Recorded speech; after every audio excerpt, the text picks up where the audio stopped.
Maxwell Field in Wildwood for this broadcast of a game between the host Wildwood Warriors and Bishop Eustace Prep here on 98.7 The Coast and Coast Sports today. And we are hoping for a good game tonight. These teams are in the same division. The divisions were realigned so that we could have some more competitive balance. And hopefully we have that tonight. Lower Cape May comes in here, Wildwood comes in here at 0-2, and Bishop Eustace comes in at 1-2. And Bishop Eustace.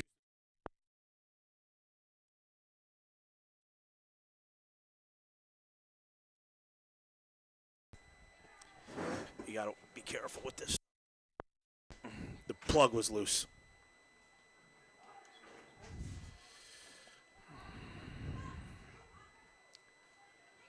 Come on here.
Brian Kniff, Buddy Tarbot. Sorry about the technical difficulty there.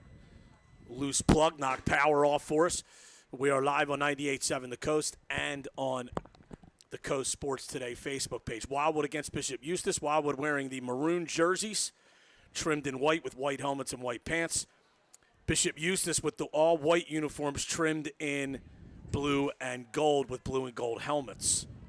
Fred Lamb's the lead official tonight. He's out there with the captains and the opening instructions for the game. The captains for Wildwood who are out there, Ryan Troiano Jr., Hans, Anthony Freeman, and Francisco Cruz. And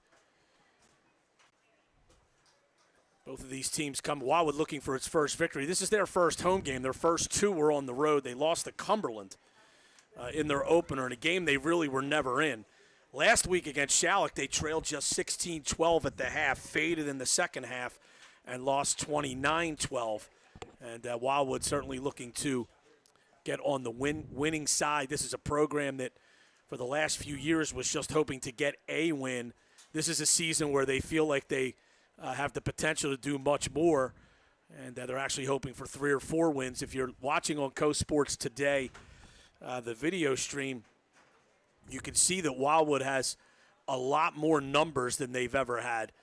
They have over 30 kids in uniform, and we've seen years, Buddy, where Wildwood would show up with 16 or 18 kids in uniform for some games. Yeah, they so might it's certainly nice to see them having all these kids in uniform. They might start the season with, say, 24 players, maybe 25. Right. But then 3-4 games into the season due to injury or disinterest or whatever you want to call it, they'd be down into the teens. This year, Coach Ken Loomis and his staff, they were able to have a very solid off-season workout program, and it stayed strong throughout the summer. So, and the end result is, yes, now there's a lot more kids wearing the maroon jersey. And you know, Brian, what has really hurt Wildwood in their first 2 games is they haven't been able to get it going at all offensively. So that has put the defense on the field a lot more. And Wildwood will have the ball to start the game. Bishop Eustis won the toss, but they deferred, and Wildwood will have possession to start the game. They will receive the opening kick here at Maxwell Field. Nice crowd here tonight on a beautiful night for football. A little over 70 degrees here, not much wind. Firefighters weekend in town. It's awfully crowded here in town, and we've got a good crowd here at the game tonight. We're about to play the national anthem. We're going to take a 2-minute timeout. We'll come back after this on 98.7 The Coast and coastsportstoday.com.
Fans, officials for tonight, referee is Fred Long, umpire Dan O'Connell, head linesman Mike Reardon, line judge Bob Makem, side judge Griffith Langhurst, field judge Yannick Flynn, and the timer Sam Westfall.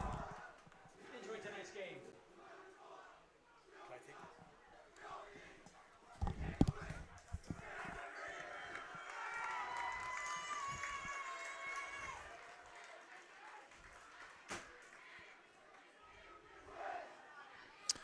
All right, back at Maxwell Field, Brian Kniff, Buddy Tarbot, and Sam Cohen handling the live video stream.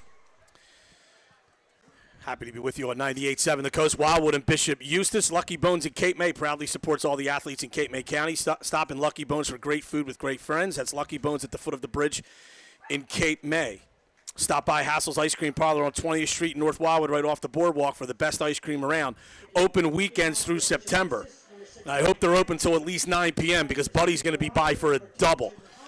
Junior Hans and Joey Moore-Millie back deep for Wildwood. Wildwood in the maroon jerseys moving from left to right if you're watching the live video stream. Bishop Eustis set to kick and teed up. Ryan Kraft, the senior.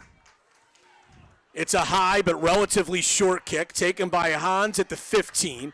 Stutter steps his way across the 20, still on his feet, bursts through the 30, bounces it out at the 40, and is just taken down shy of midfield. If he had broken that last ankle tackle, he was gone. But Wildwood will have good field position right up near midfield to start the opening offensive possession of the game. The officials for the game, as I said, Fred Lamb is the referee, and the other officials, Dan O'Connell, Mike Reardon, Bob Makem, Griffin Langhurst, Yannick Munn, and Sam Westfall is the timer.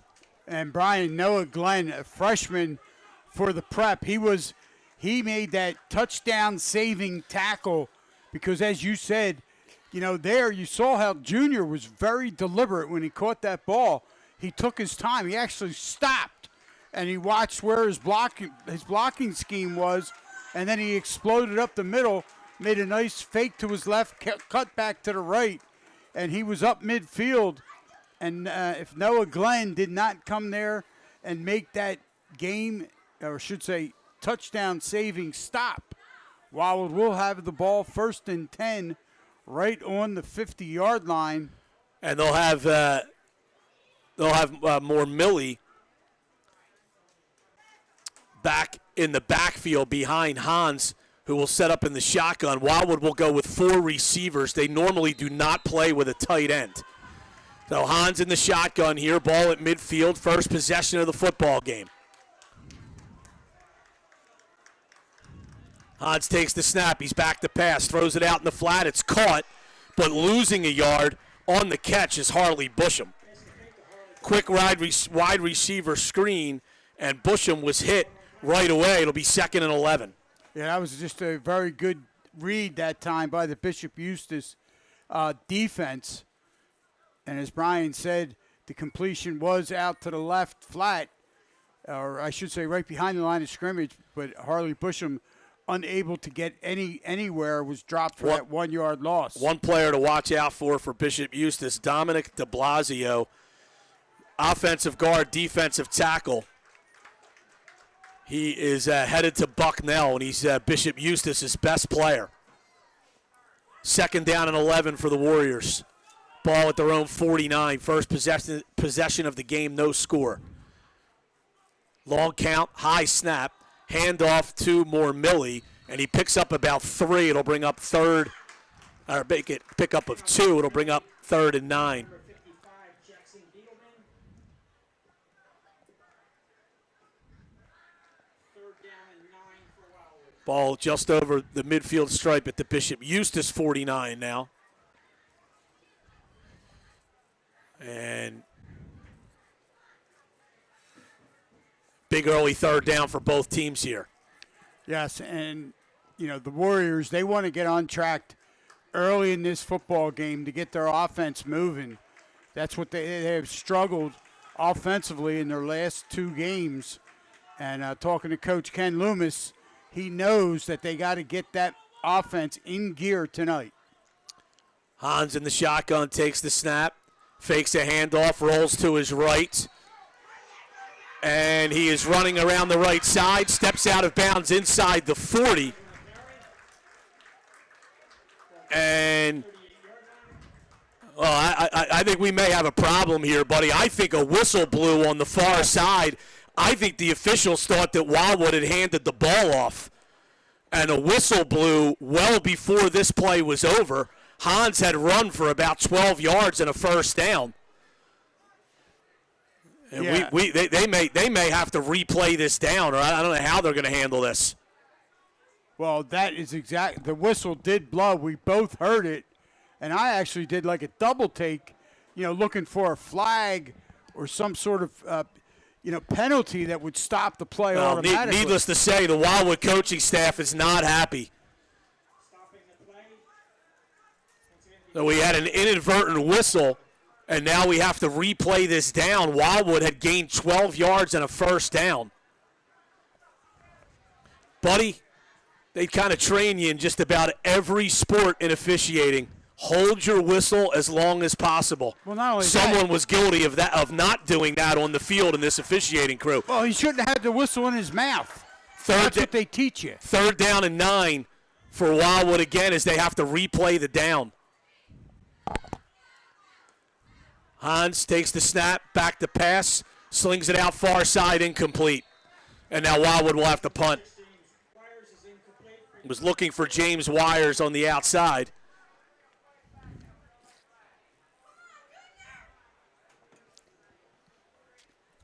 And let's see what Wildwood does here. They have a tendency sometimes to go for it in, in places on the field and distances that might not necessarily call for that. But let's see what they do here. They're huddling up as if they're going to go for it on 4th down and 9. Don't be surprised if there's a quick kick as well.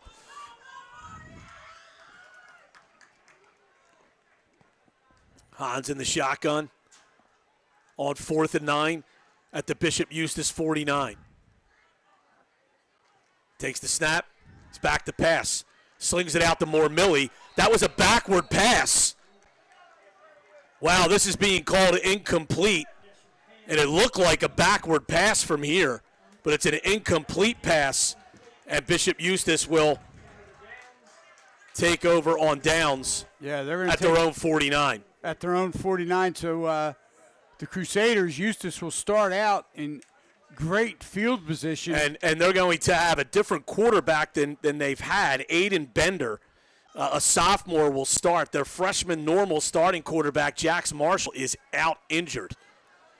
And this is the first snap of Bender's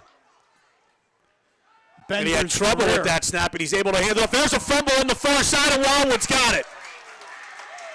Running with the football was Bishop Eustace's Mekhi Simmons. He had a good game but got stripped, and Wildwood recovers at their own 43-yard line. And Simmons coming into this game, Brian, 57 carries for 499 yards in their first three games.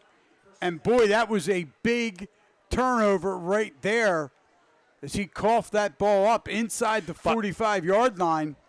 High school football on the coast, proudly brought to you by the Frederick Foundation. It's a place where strong people are developed. For more information, go to PriscillaLoomis.com. And, by the way, buddy, did want to mention the terrific rendition of the national anthem earlier by Monica Koborowski, cheerleader here at Wildwood High School. Wildwood with a 4-receiver set here, 3 to the near side. Mormilli, the lone setback behind Junior Hans in the shotgun. He takes the snap. He's back to pass. He rolls to his right. Shovel pass. It's incomplete. Wow, and Joey Mormilli was not even anticipating that. He threw that right. Junior Hans threw that right off his back, Brian. Well, there was an instance there, buddy, where whistles came very late, and Junior Hans actually took an unnecessary hit. When there were no whistles, Junior Hans went and dove on the football, but that is most definitely a forward pass, and once it hits the ground, it should be blown dead. Well, and again, too, since there were no whistles, Junior Hans made a very smart play. Exactly. You know, he wasn't going to take any chances that this was going to be some sort of, crazy call saying that it was a fumble. 2nd down and 10 for Wildwood. Ball at their own 43. Exactly 9 minutes to play here in the first quarter. We are scoreless. And we are anticipating a long game here as much as Wildwood throws the football. 3 receivers again to the near side, 1 to the far side. Hans back to pass. Slings it outside too high for his intended receiver, Harley Busham. And right now, that's the 5th pass attempt by Junior Hans. He is 1 for 5. And his one completion was for -1 yard. The one thing that I'm seeing with Junior Hans, but let's face it, Junior Hans is an athlete playing quarterback. But the one thing I'm seeing is he's not really driving the football toward the receiver. His mechanics need a little bit of work. He's kind of a little late with his I should say lazy with his body. The arm's coming through, but there's no drive of the football toward the receiver. Well, and that's why we're seeing these errant passes. And they're high and over the heads of the receivers because of the lack of a follow through. 3rd down and 10. Hans back to pass, wants to run, and he's sacked. And he's going to lose about 4 yards, 5 yards on this. Jackson Beetleman, one of the better defensive players, outstanding defensive lineman, is 6'1", 220-pound senior, and he just gobbled Junior Hans up. So it's 4th and 15 at their own 38. And Wildwood will line up the punt. Junior Hans is the punter. Although they're more in an offensive set here unless he quick kicks this. They have 5 receivers here. Hans takes the snap, rolling to his right. Now he'll punt it. Oh, my. And this isn't going to work out well. This punt's only going to go about 8 or 10 yards. And, well, let's face it, Wildwood's getting a major break here as this ball's being marked down at the 45-yard line of Bishop Eustace. That ball actually went out of bounds back at about Wildwood's 45. Yeah. That ball didn't even travel that far. Yeah, and it was caught on the sideline on the 48-yard line of Wildwood, but as Brian said, it crossed the sideline about the 45 of Wildwood. Holy cow. We're seeing some very interesting refereeing right now. Here's Bender at the quarterback position. Simmons is the lone setback to his right. Bishop Eustace, 3 receivers and a tight end. Bender takes the snap. Hands off to Simmons, trying the right side, hitting the backfield, and the pursuit does a good job. Wildwood could have had him for a loss. Well, that was Nick Croce was in on the initial hit, but then they do a good job of stopping him for no gain. And Joey Mormelli also, Brian, was back there. He exploded through the left side or the right side of that offensive line of Bishop Eustace. No gain on play. The 2nd and 10. 2nd and 10 for Bishop Eustace, no score, 7:30 to go first quarter. Tight formation here by the Crusaders of Bishop Eustace. They have 3 receivers in a bunch to the right of the offensive line. To toss to Simmons coming left, cuts it back toward the middle, slips as he cuts. Joe Morales in on the tackle, and Simmons picks up about 3. It'll bring up 3rd and 7. I'll tell you what, that was a big hit, too, by Morales. Give him a lot of credit there. The senior linebacker, he came up and made a nice stop. Simmons picks up, as Brian said, 3 yards. So 3rd and 7, and we're going to have a timeout called by Bishop Eustace. Timeout on the field, no score, 6:41 to go first quarter. Back after this, high school football, 98.7 The Coast.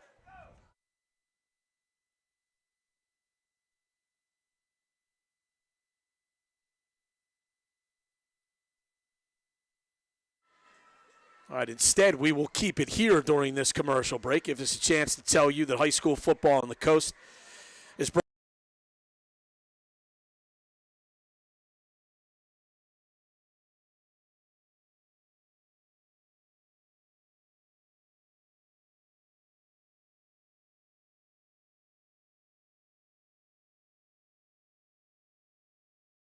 Go Warriors. So Wildwood has Bishop Eustace has the ball. 3rd down and 7 at their own 48. No score. A little over midway through the first quarter. Bender under center here. Wildwood jumps offside. So that's going to turn a 3rd and long into 3rd and 2. And those are the plays you just cannot have. As now, moving the ball into Warrior territory, you're probably in 4-down territory here. They take the snap quickly. They hand it off and taken down is Michael DiRenzo. DiRenzo is taken down for a loss. Again, the Warriors defense comes up big. And they actually, buddy, they're going to say DiRenzo got back to the line of scrimmage. Is this going to bring up a 4th and 2 for Bishop Eustace?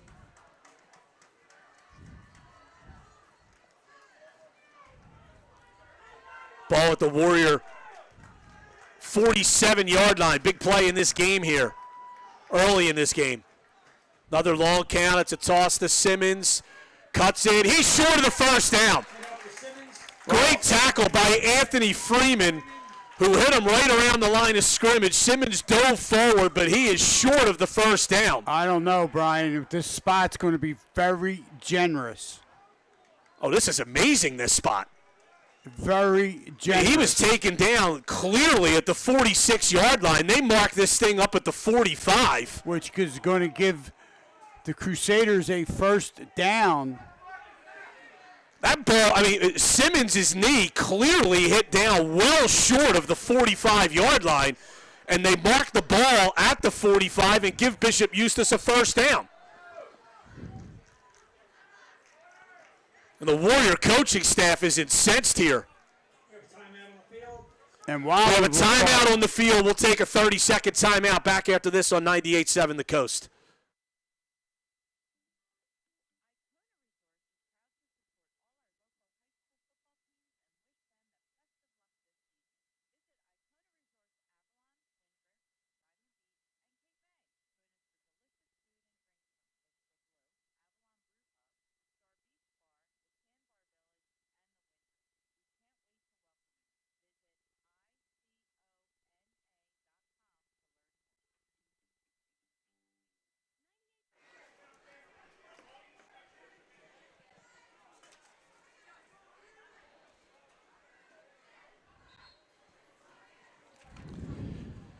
The Margaret May School family would like to wish the local athletes the best of luck during the 2022 season. Margaret May is still accepting students, both North Wildwood residents and tuition students, for preschool through 8th grade. Log on to mmace.com or call 522-1454. First and 10 for Bishop Eustace at the Wildwood 45-yard line. Bender under center. Tosses to Dorenzo. Tries the right side. He has a good running room inside the 40. Good first down run. And a good job that time by the right side of that Bishop Eustace offensive line. You know, as Brian said, they had blockers out there. Dorenzo used them well, and he picks up about 7 yards. Yeah, call it a gain of 8, actually, as they mark it at the 37. Second down and 2. Bender under center again. Long count, takes the snap. It's a toss to Dorenzo. Cuts it back. Taken down after a short gain, but he does get 3 and a first down. And that time he goes off the left side, does Dorenzo. He goes right between his guard and tackle. They get a good surge, and that was a solid 3 yards. He only needed 2. So it's going to be first down and first and 10 from Wildwood's 34-yard line. Aiden Bender under center. Man goes in motion. Sets up as a fullback now. Long count. Takes the snap. Hands it off to Simmons. Simmons breaks a tackle. Still on his feet. And get a first down and more. Gain of about 12 down to the 21.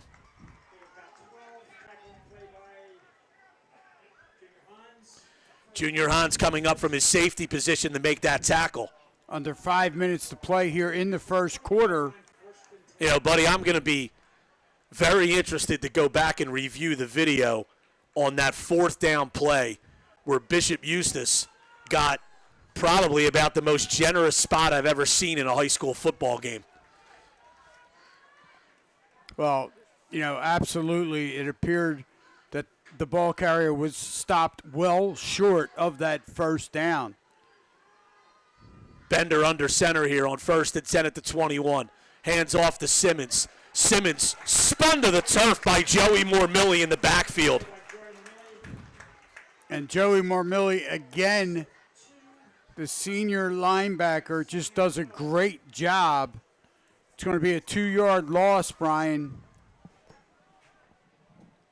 And Joey Mormilli playing linebacker at about 5'6", 140 or 50 pounds. But he has got so much heart, and he explodes. Yes, and he is super, super quick. Yes. And he's a very good tackler. As evidenced by that last play. 3:50 to go first quarter, no score, second down and 12.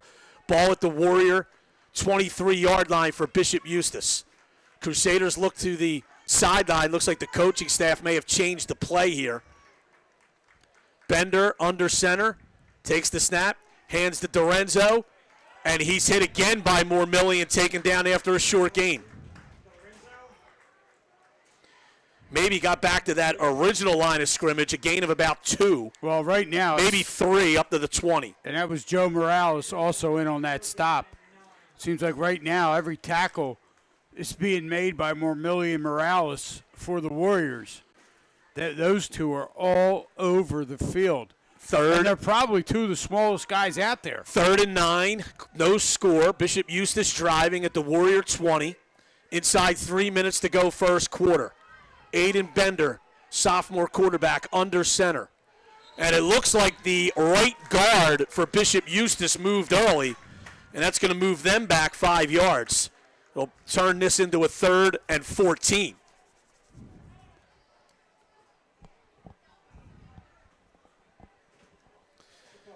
So that will move it back to the 25. Third down and 14. It's placed on the 25-yard line. Ball at the Wildwood 25-yard line. Lower Cape May has an early 14-0 lead over Cumberland, and that is up in Cumberland, that game. Lower Cape May looking to go to 3-0. Could be the first passing play for Bishop Eustis. Bender now will drop back into the shotgun on 3rd and 14. Takes the snap, rolls a bit to his right, fires way too high for his intended receiver. Incomplete. It'll bring up 4th down. And Brian, He was looking for, he was looking for Matthew Kraft.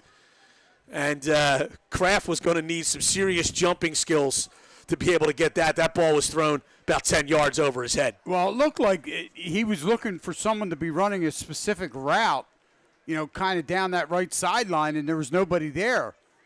And then trying to maybe adjust midway through the throw, and you're right, he threw it way over. Bishop Eustis is going to try a field goal here as Ryan Kraft is on.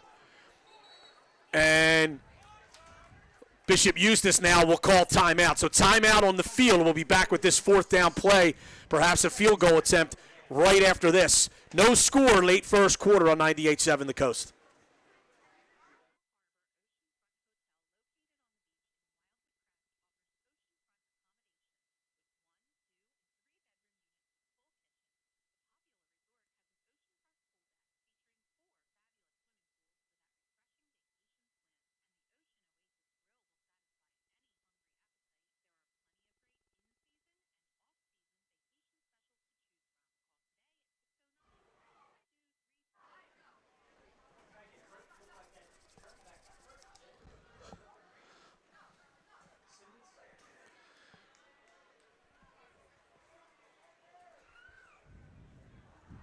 Buddy, did you know you can order and ship Douglas Fudge all year long? Go to douglascandies.com for information. Just don't log in after the game, okay? We're a little busy here. Yeah. Field goal attempt coming up for Bishop Eustis, and it looks like Ryan Kraft is on. I know, actually, Eustis has decided to go for it here. So they take the field goal unit off, and now it's Bender in the shotgun. Takes the snap. He's back to pass. He's throwing it deep toward the end zone. It's tipped away and incomplete. Looking for Matthew Kraft. Ryan Troiano and Junior Hans in there. Kraft got a hand on it. I think it was Troiano who knocked it away right at the goal line. Well, that was a great defensive effort by the Warrior secondary.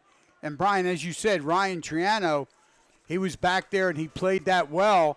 And Junior Hans also collapsed on Kraft. That was not a badly thrown ball. It's a good thing they were. Yeah, good thing they were in good defensive position. So Wildwood turns Bishop Eustis over on downs. So as it turns out, that controversial spot on the 4th down play that gave Bishop Eustis a first down ends up not really hurting Wildwood here as they stop them. 2 minutes, 12 seconds to play in the first quarter. No score. Junior Hans in the shotgun for the Warriors. Takes the snap. Hands it off to Joey Mormilli, breaks a tackle, trying to get to the outside, and then is taken down after a gain of about 2.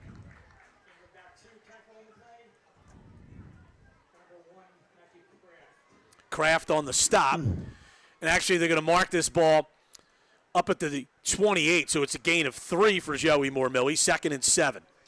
And that's just the 3rd running play here in the football game for the Warriors. Update up at Cumberland, Lower Cape May now with a 21-0 lead over the Colts. Well, Game's early second quarter. It's nice to see that Lower decided to come out and have some offense and score in the first half, Brian. Well, more than one possession. Hans rolling to the right. He's going to throw. It is incomplete. Almost an unbelievable catch by Harley Busham, but he couldn't haul it in at the 40.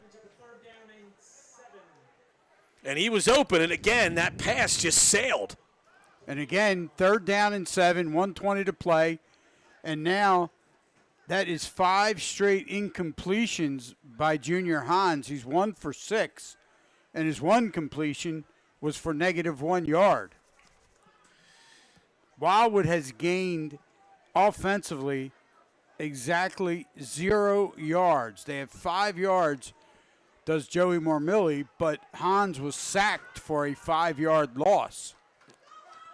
Well, then they're in the actually, negative yards. Negative. They had that one completion for -1 yard. Check that. 3rd down and 7 for Wildwood at their own 28. Hans hands it off inside. Mormilli sticks his head down, and it looks like he might have the first down.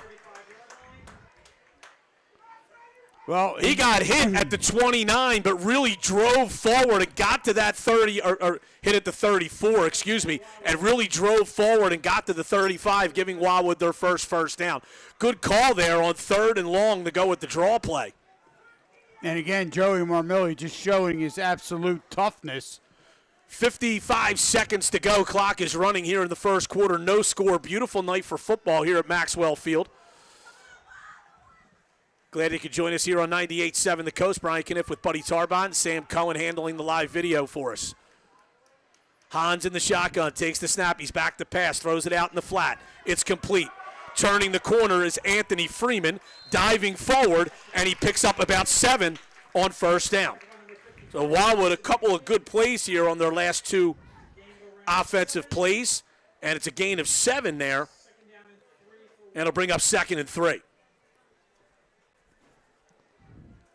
And now maybe, And I thought Freeman, if he was a little more patient, buddy, he had offensive linemen pulling out into the flat here, and I think if he had waited for a couple of blocks to get set up, he might have been able to get a little bit more. But certainly a good gain on 1st down. Actually call it a gain of 8 as they mark it up at the 43-yard line. That will be the final play of the first quarter. No score. Back after this 30-second break on 98.7 The Coast.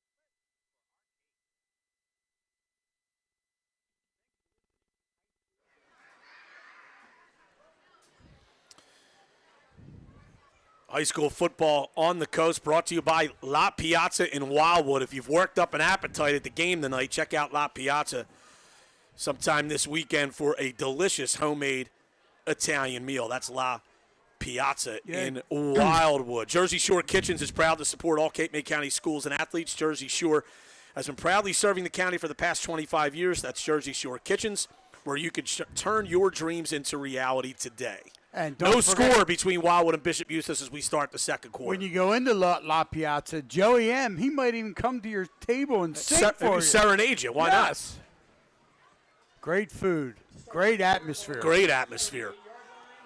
And Sam kind of reminds you of that old city-style Italian restaurant. 2nd down and 2 for Wildwood as we start the second quarter. And you mentioned Sam Cohen high atop the press box doing our video. Don't forget, he's being assisted right now by Shawnee Kniff. Well, that means he's not being assisted at all. 2nd and 2, he's probably doing more work. Hans back to pass. Throws it out in the flat. It's caught by Busham. He's got the first down, cutting through the middle of the field, and he's hit and driven back. Wildwood gets up to the 49. Wow, kind of a late whistle there, but Wildwood gets up to the 49 for a first down, and it's a pickup of 6 on the play.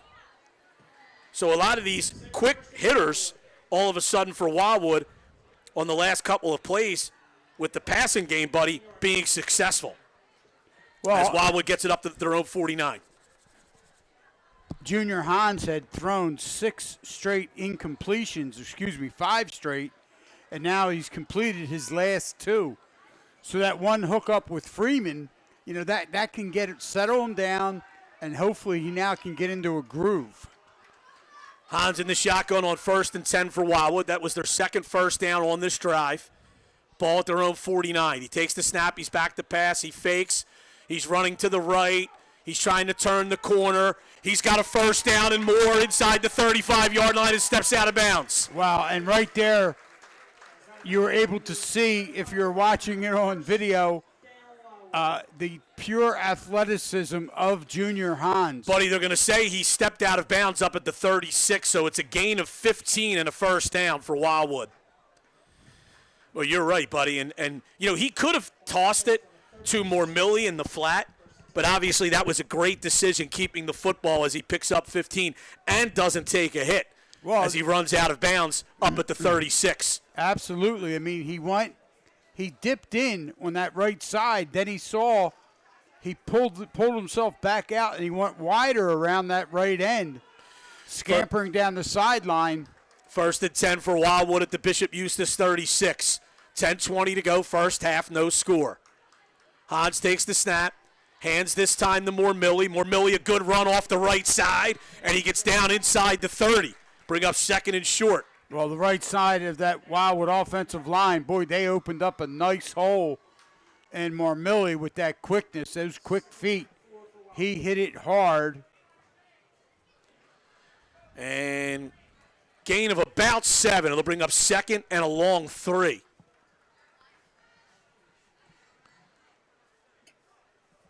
Ball at the 29-yard line of Bishop Eustis. Well, now Wildwood gaining some confidence offensively, Brian. No question. And that is That's an their absolute key.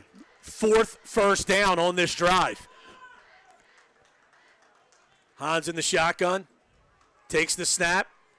Hands it off to Mormilli through the middle. He's got room. Outside the 15. Inside the 5. Touchdown, Joey Mormilli. 29-yard run, and Wildwood takes the lead here with 9:21 to go in the second quarter. And wow, was that an explosive run, this time through the left side of that Warrior offensive line. And once he got that gap, Brian, and he was able to really excel and turn it on as he got into the secondary, Mormilli just made Crusader after Crusader miss. I mean, they were out there like they were trying to catch a butterfly in a net, and that butterfly wasn't having it. Wildwood will go for 2. They really don't have a kicking game to speak of. They lead at 6-0. Hans in the shotgun. Takes the snap, back to pass, flushed out to the left. He's going to try to run, and he gets in for the 2-point conversion. Slides across the goal line, actually slides after getting across the goal line, so he had the ball in before he hit the ground. And it's 8-0 Wildwood, 9:21 to go before halftime. And, oh, excuse me, buddy. Check that. We have a holding penalty called on Wildwood here. So they'll take the 2 points off the board, and Wildwood will have to run this again. So it looked like the hold came on the right side of the field. That's why I think everyone was looking over at this left side and didn't see the flag down. But the officials were right on it, right as the play ended there. So 10-yard penalty on Wildwood. This will bring up a 13-yard conversion play now after the touchdown. Boy, and that, again, Wildwood on a roll. A good call right there with Junior Hans rolling left. And it hurts you because obviously a Bishop used to score. They can't take the lead. The best they could do is tie you if you convert the 2-point conversion. So Wildwood still has a chance here, but it'll be a long one. Hans rolls to his right. He's got to put this one in the air. He throws it deep toward the back of the end zone. It is incomplete. And Ryan Triano really took a shot in his back. Ryan Triano actually caught that football, buddy, but he was out of bounds. So the conversion pass fails, and it's 6-0 Wildwood. We'll be back after this 30-second break on 98.7 The Coast.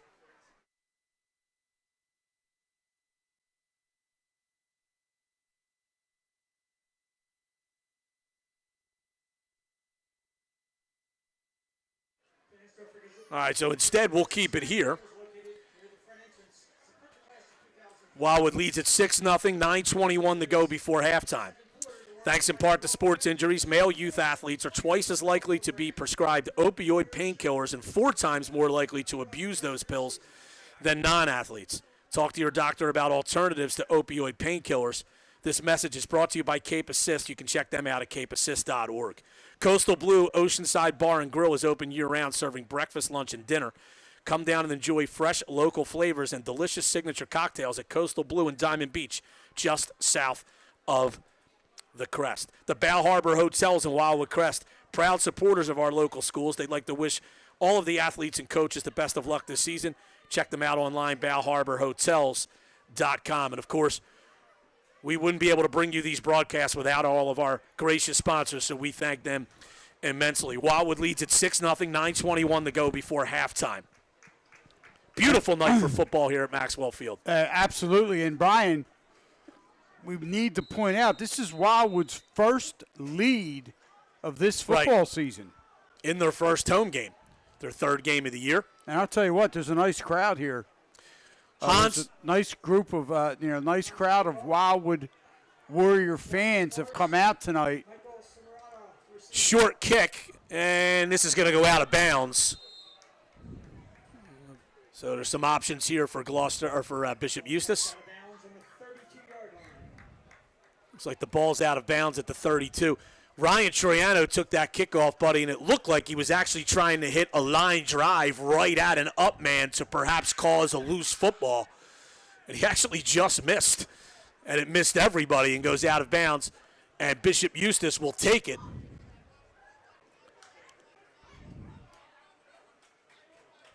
Up at the, I think they get it at the, is it the 35, buddy? I forget the. Well, Mike Pasternak is indicating it's at the 35, but. Well, now they're moving it to the 38, so I guess they can take it 5 yards from where it goes out of bounds. So Bishop Eustace takes over at their own 38, trailing 6-0. Wildwood scored on that last drive, the 29-yard touchdown run by Joey Mormilli. Aiden Bender under center here. Mackay Simmons, the lone running back. Bender, a long count. Takes the snap, hands to Simmons off the left side, and Wildwood is all over him. No gain. And that time, that was Eric Jordan. Nico Kalagiris also in there on it. And Eric Jordan, a freshman, a big freshman. Wildwood has some size up on that line. Kalagiris. Nick Kroos, a sophomore, is a bigger kid. And as Buddy mentioned, Eric Jordan. 2nd down and 10 for Bishop Eustace. Same formation for the Crusaders. Another long count. It's a toss again to Simmons. He's hit again in the backfield and taken down. Looked like Gabe Rossett was in there, as well as Nico Kalagiris. Gabe Rossett, a sophomore, he came up from the defensive back position. And as you said, between him and Nico Joris, boy, they really did a good job on, crashing through the left side. 3rd and 14 for Bishop Eustace. Wildwood 6, Eustace nothing. Inside 8 minutes to go first half. 3rd and 14. It's another toss to Simmons, this time to the near side. He's got a lot of running room, but he's going to be short of the first down by a couple of yards. Taken down by Ryan Troiano. He's going to be 2 yards short of the first down. It's a pickup of 12. And Bishop Eustace going to the line quickly here, buddy. They take the snap. It's a toss to Simmons, and he's going to have the first down. He picks up about 3. He did a real good job, Brian. At the initial contact, looked like they might have been able to hold him from gaining the necessary yards. I think he had a very good sense of where he needed to Yes. get to on the field to get that first down. That's a really good run there by Mekhi Simmons. Yeah, he spun away while he was in the grasp and was able to lunge forward and put that ball on the Eustis 49, which was enough for that first down. 6:50 to play here in the first half. It's Wildwood 6, Bishop Eustis 0. Bender under center. Hands it off to Simmons again. He goes through the middle, picks up about 4.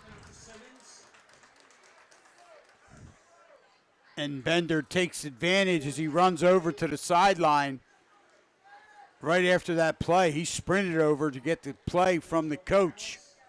And again, as you said, Brian, that's a 4-yard gain by Simmons. So it's going to be 2nd down and 6. The ball on the Wildwood 47-yard line. 2nd down, 6 to go. And right now the Crusaders are moving the football. Bender, a toss, left side, fumble the football, did Simmons. He did fall on it, but it's going to be a loss of 4. And Simmons did a good job just keeping that ball, at his feet as he bobbled and lost that little pitch. And actually, buddy, they're going to mark this ball back at the 48, so it's a loss of 5. It brings up 3rd and 11.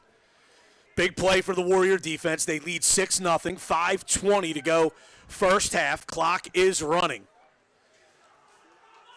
And Simmons actually went out, checked out to get a little break and get some water over to that sideline. Bunch formation here. Dorenzo in at the running back position. They hand it to Dorenzo, tries the left side, and he picks up about 5, and there's a flag in there, and I think this might be in the area of a face mask. Yeah, the flag. Especially the way the Bishop Eustis sideline reacted. It's actually 2 flags, so 2 officials got this call. And yeah, the players are marching down the field. So, yes. Well, let's see what the call is here.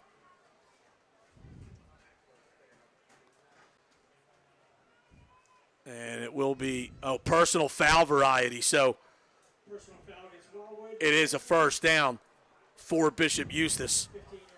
Tough break for Wildwood because Bishop Eustis was probably going to have to punt. It was going to be 4th and 6 at the 47, but the face mask penalty, so he would have been up at the 45, takes it up to the 30. Hand off to Dorenzo, left side. He's hit, but picks up 5 down to the 25-yard line. And that's all, Bishop Eustis wants to do, Brian. Talking to one of the coaches before the game, he said they're 70% of rushing. They run the football 70% of the time, throw it 30%. Well, I would say they run it about 85% of the time. James Wires was in on that last stop for Wildwood. Here's Dorenzo again. He's got a first down and more as he's inside the 20, down to about close to the 15.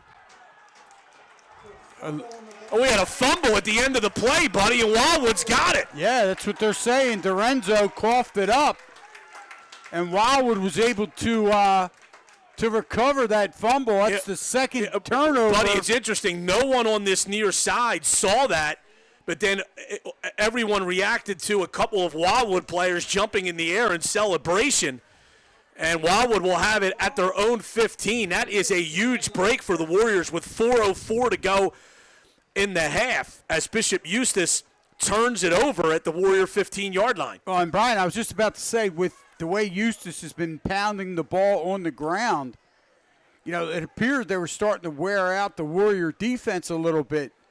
So, that turnover right there, Dorenzo picks up 10 yards, would have been a first down on the 15 for Bishop Eustis on Wildwood's 15, but nonetheless he fumbles The Warriors recover.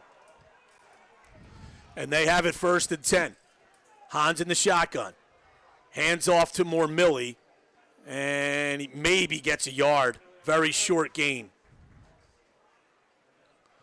Bring up 2nd down and 9.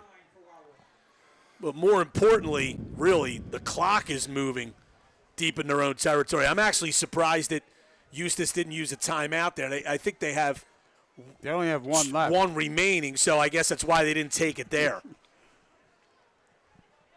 Yeah, both teams, Eustis called 2. Wildwood called 1, I believe. Yes, early in the game. Right. I think Wildwood would be content with just simply holding on to the football for the remainder of the half, especially inside their own 20 here. 2nd down and 9, 3:15 to go before halftime.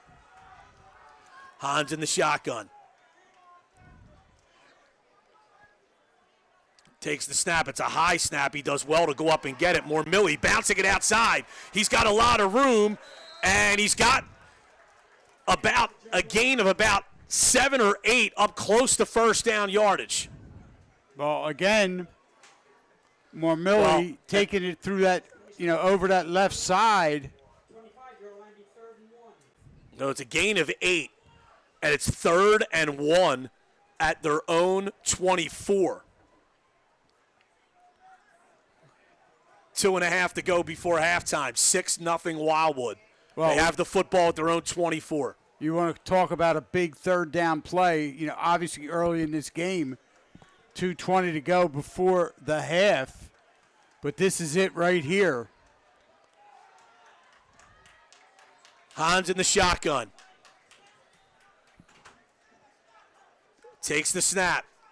He fakes. He's going to run. He's got the 1st down and more, and he's taken down at the 34, a pickup of about 10. Designed quarterback draw there, buddy, and a nice call there by the Warrior coaching staff.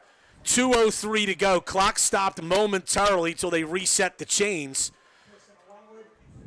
And well, under 2 minutes to go. And now, buddy, when you're outside your 30 here with a couple of timeouts, Wildwood might think about trying to take a shot or two down the field. Well, there's plenty of time, Brian. We're coming up 1:40. And as you said, when you have this type of field position now, it paints a different picture. Hans in the shotgun. Takes the snap. Rolls to his right. He's being chased. Still being chased. Still rolling. Throws downfield, incomplete. We have a flag down. This will be in the area of holding. And this is going to be a monster penalty because, as we know, at the high school level, holding penalties are spot of the foul. And this hold occurred 9 yards into the backfield. This will end up being an 8 or 9 yards in the backfield, an 18 or 19-yard penalty here. Yeah, and, it's going to be 1st down. And as Brian just said, 1st and 28, 1:21 to go. So now you definitely are going to rethink how you're going to want to play this first half out. Yeah, now it's 1st and 28 about. And I would guess Coach Ken Loomis and his staff, now you got to be of the mindset, all right, let's be smart and let's get into the locker room. I would actually just take a knee. Bishop Eustis only has 1 timeout left. They can only stop it once. 3 knees, even with that timeout, would end the half. But we'll see what Wildwood does. Hans is still lined up in the shotgun. And now we have a timeout. No, we have a delay of game penalty, I believe, on Wildwood. Or do we have an illegal substitution? Let's see what we got here. It looks like it's a delay. So that'll move it back further. Yeah, I mean, now Wildwood's just outside their own 10. I don't think there's any other play here, buddy. You got to take 3 knees. If Bishop Eustis uses a timeout, 3 knees still ends the half.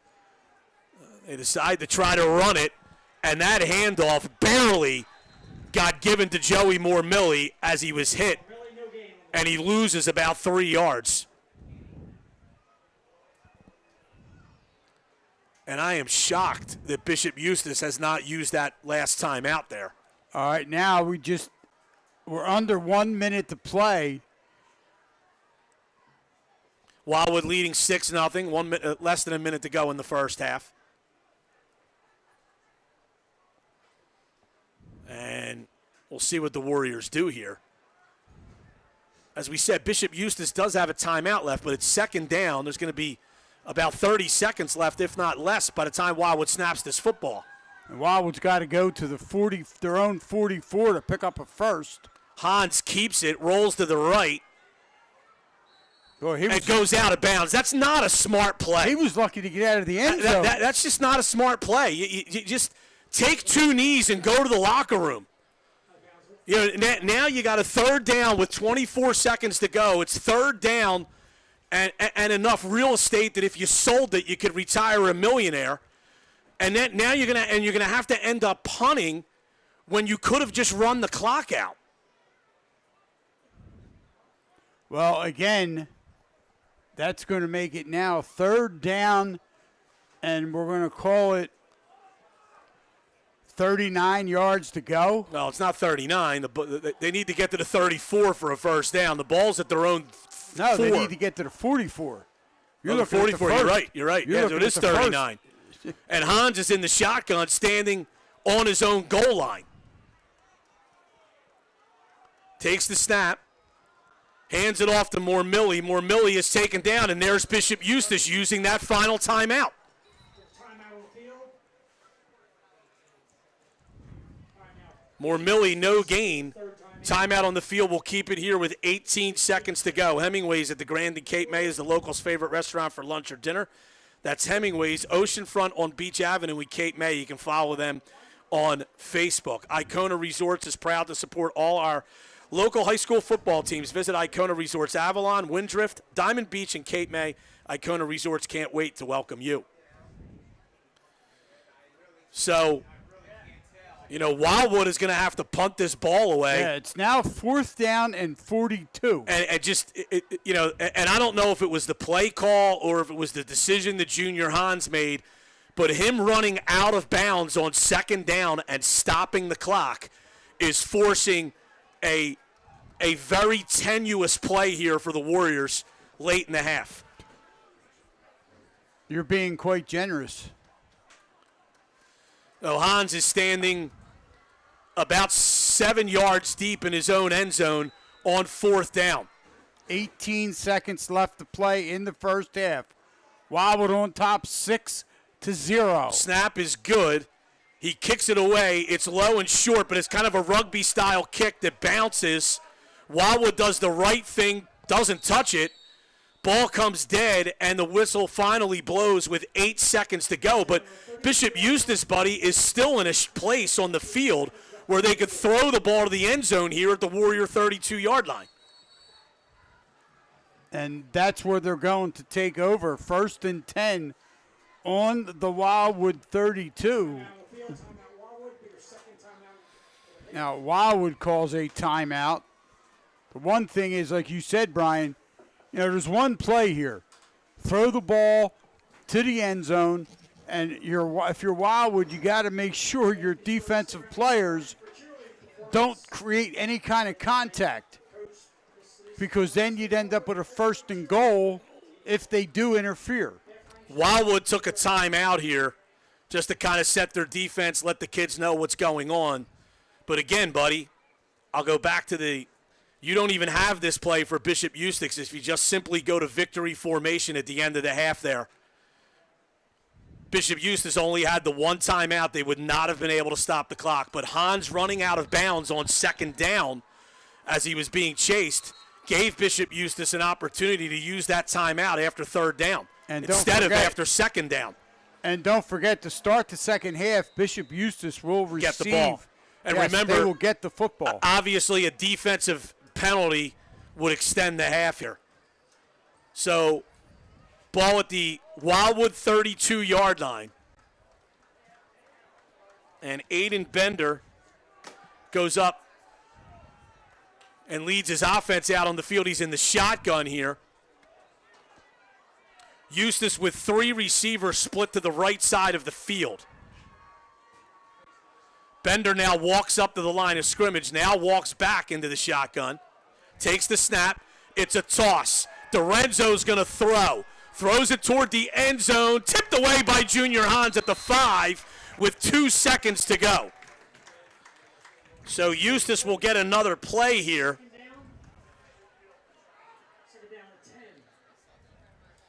And right before the half, ball's at the 32. And that was Hans did a great job from his safety position, buddy. They threw that little toss to the running back, and Hans never came up the field. He stayed behind everybody, and then when the ball was thrown, came up and made a play on the ball. And that was just the second pass attempt by Bishop Eustace, 0 for 2. Bender in the shotgun again. This time the bunch receiver formation is to the left side of the formation.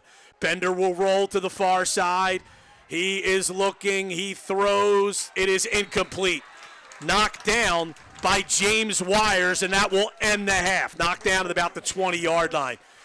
So Wildwood survives a couple of tense moments there at the end of the half. They take their 6-0 lead in at the break. We'll take a 4-minute timeout. We'll come back with the halftime report on 98.7 The Coast.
All right, back at Maxwell Field in Wildwood, Brian Kniff with Buddy Tarbotton. We are at halftime, and Wildwood leads Bishop Eustis 6-0. Thanks for joining us here on 98.7 The Coast and CoastSportsToday.com and the Coast Sports Today Facebook page. The Blue Kids are a nonprofit organization solely focused on giving all kids the same opportunity in private sports programs, regardless of their family's financial situation.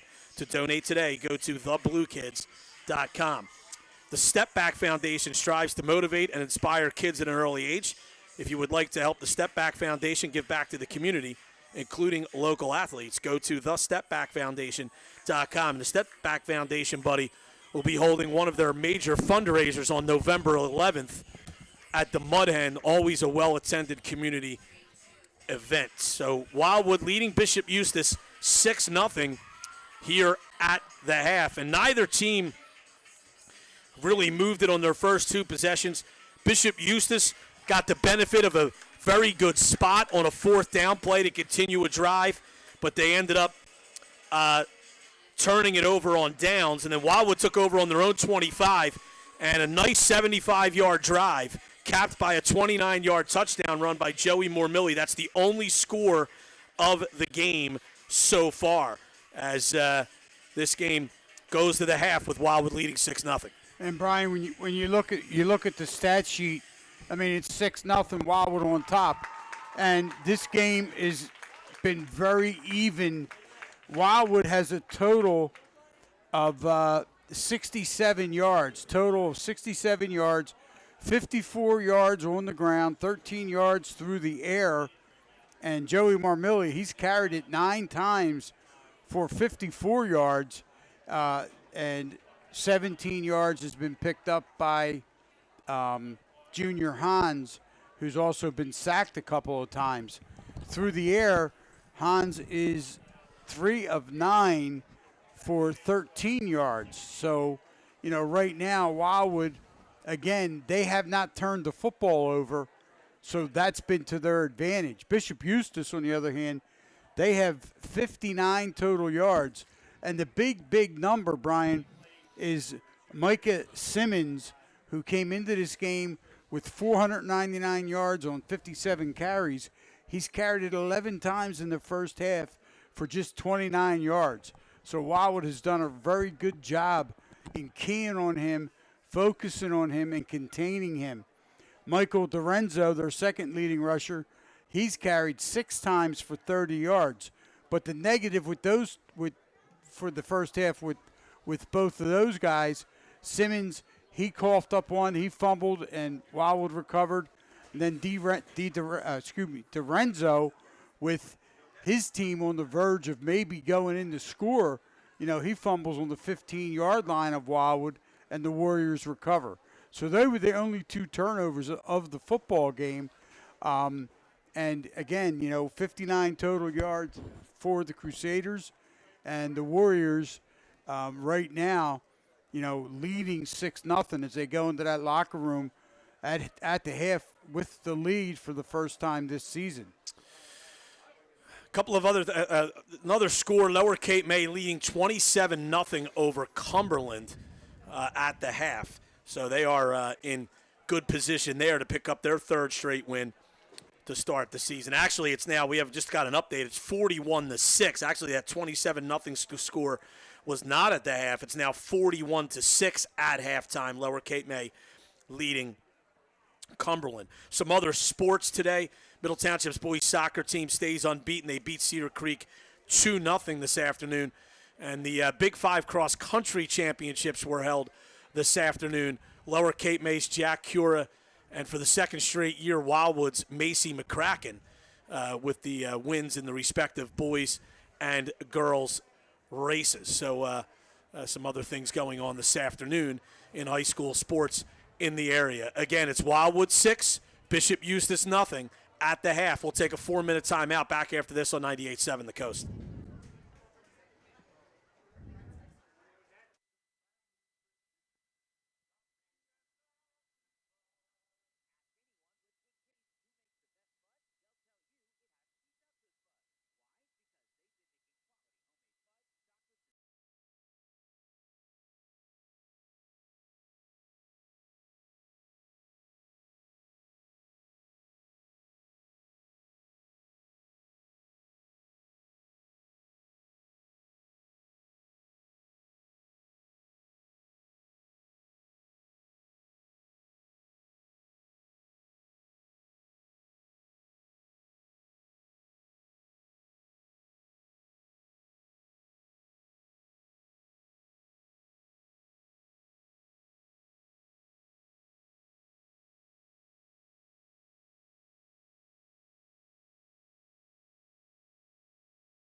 Back at Maxwell Field at the half.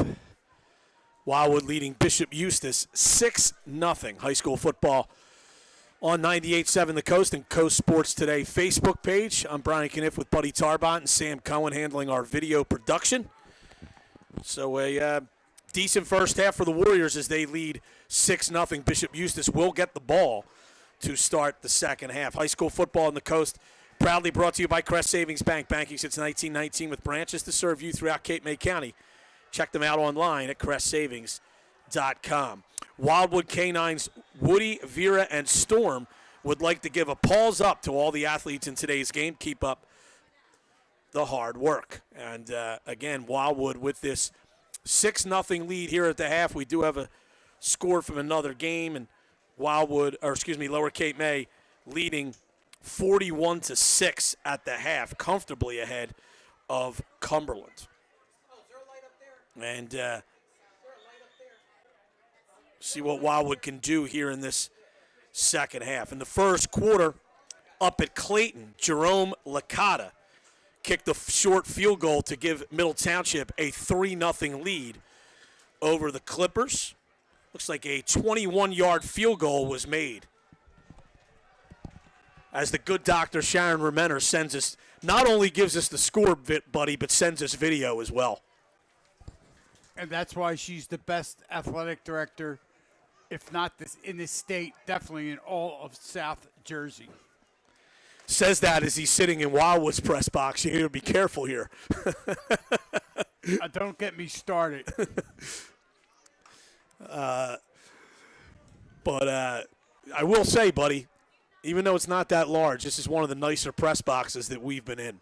Oh, absolutely. They maintain this one pretty well. It sure beats that one that we were in that game when across the field. Across the field, yeah. Yeah, the pigeon coop. box. Yeah, the pigeon coop. What an experience that was. All right, so if you're watching the video, Bishop Eustis is in white. They are moving from the south to the north end zone. That is right to left across your screen. Wildwood in the maroon uniforms. Yeah, that was a very interesting afternoon. I went home and I thought someone asked me if I was is that what birds do? They molt when their feathers fall off? I don't know what they do. Wildwood will kick off to start the second half, leading 6-0. Let's get back to the game before we get in trouble here. See, that's what Brian's very, very good at. Yeah, steering you out of trouble. Yeah. He's been doing it for 28 years, ladies and gentlemen. Are we up to 28 years? Yeah, we are. We might be, yeah. Have we qualified for a pension yet?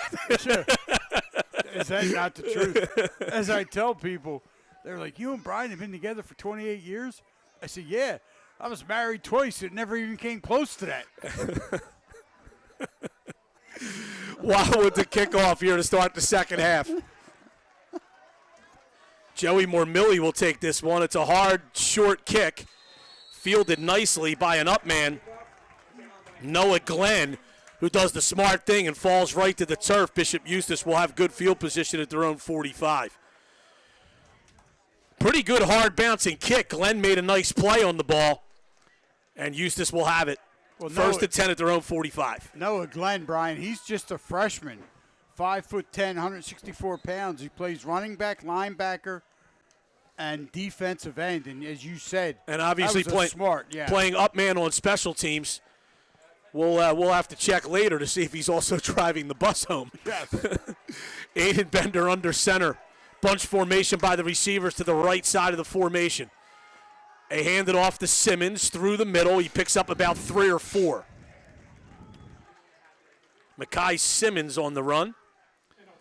And that will be a 3-yard pickup. Yeah, they mark it up at the 48.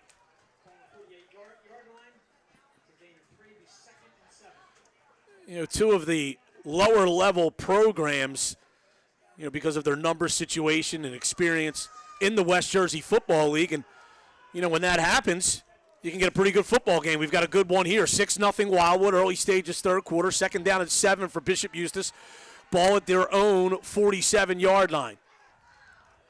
And looks like the right guard again. That's the second time he's been guilty of that infraction. Moved early. It's a false start. And it'll move Eustace back. It'll bring up a 2nd and 12. Well, and Joe Morales, he was inching up, like he was going to blitz. And evidently he caught the attention of that offensive lineman, as you said, and he moved before he should have. Bender under center, takes the snap, hands again to Simmons, goes to the right side, has a lot of running room, still on his feet. They blow it dead as he was stacked up at about the Warrior 48. As he bring up 3rd and short. So he picked up about 10. Make it 9. It'll bring up 3rd and 3. So 3rd and 3 for Bishop Eustace. They go to the line quickly. They hand it again to Simmons. He's got the first down and still on his feet and finally taken down inside the 45. That's a gain of about 6. And that time, the sophomore running back, Simmons, he did a good job of really taking that wide and then went a little bit wider to pick up some more yards on the right side. 1st and 10 for Bishop Eustace at the Wildwood 42-yard line.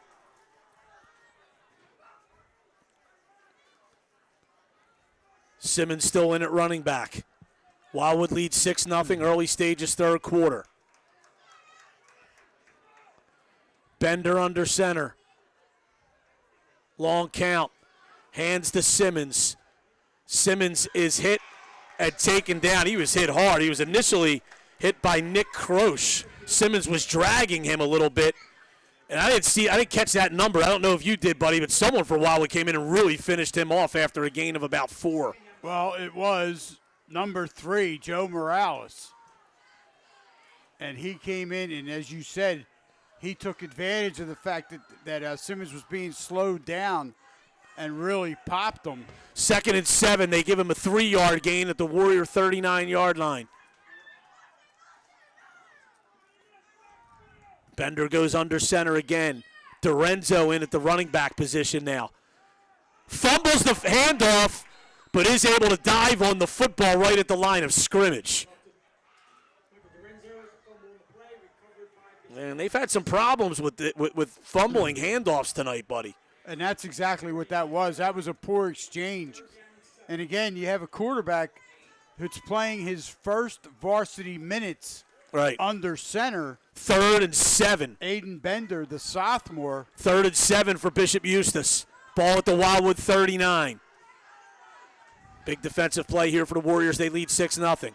Bender takes the snap, hands to Dorenzo. He's taken down after a short gain. I would imagine they'll go for it. Dorenzo picked up 4, and it's going to bring up 4th and 3. Actually, they're going to mark him shy of the 35, up at the 36. So it's a gain of just 3, and it's 4th and 4.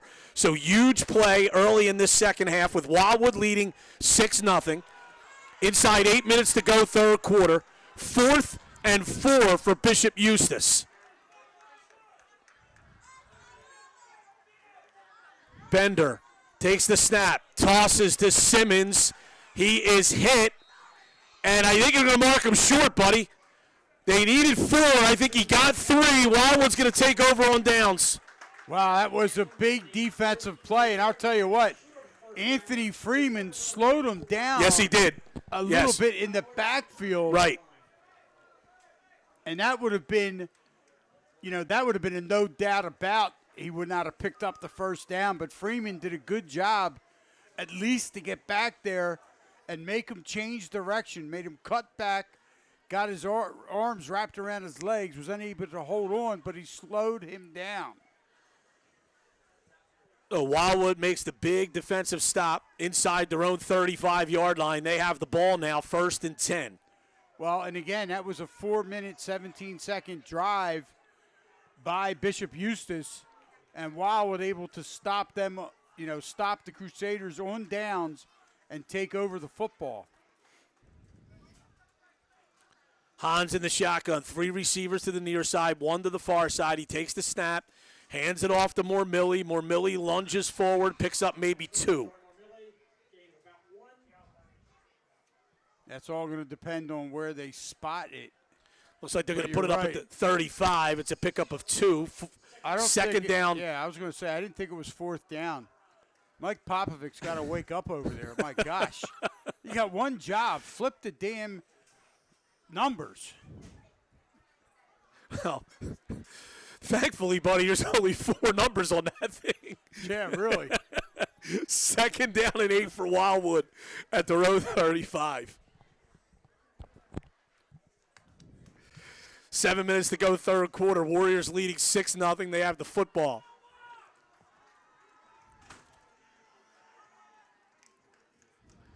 Hans in the shotgun.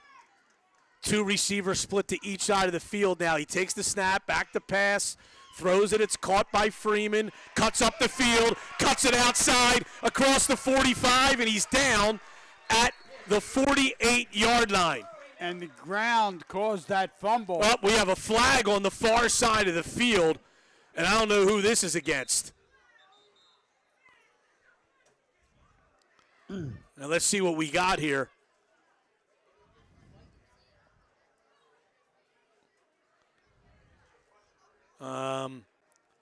Looks like we might have some kind of an unnecessary roughness call on the far side, but let's see what we got here.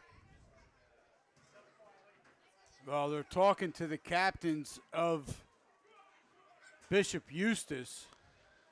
What I don't understand right now, buddy, is that no one has the spot of the football.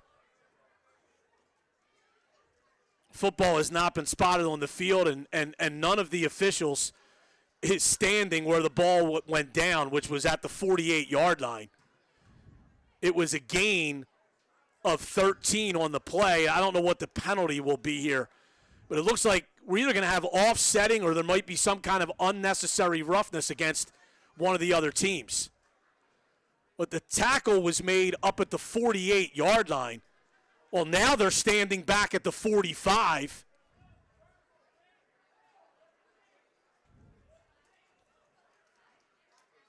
And it's a personal foul against Eustace. Wildwood lost 3 yards on the spot, but they're going to gain 15 on the personal foul.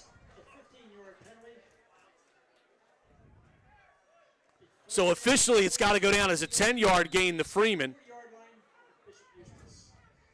And the personal foul will move it to the Eustace 40-yard line. So 1st and 10 for Wildwood. Again, just another very interesting sequence right there, but this time it wasn't by the players. It was by the officials. Mike Popovic still with the 2 in the box over there, buddy, on the down marker. Oh. Even the stadium announcer trying to draw his attention over there. Hans at the shotgun. Hands it off to Mormilly. Breaks a tackle at the line of scrimmage. Breaks another. Couldn't break a third. Picks up about 2. Boy, was he slippery at the beginning of that run, buddy. Yes, he was. But, he kept trying to get to the outside. And actually, they give him a 3-yard gain. So that's a great run by Joey Mormilly. He was hit twice at the line of scrimmage. And when he was hit a third time, he was able to drag that tackler down the field a couple of yards, and he picks up a hard-earned 3 yards. So that's going to bring up a 2nd down and 7. The ball is going to be on the Bishop Eustace 33-yard line. 5:10 to go here in the third quarter.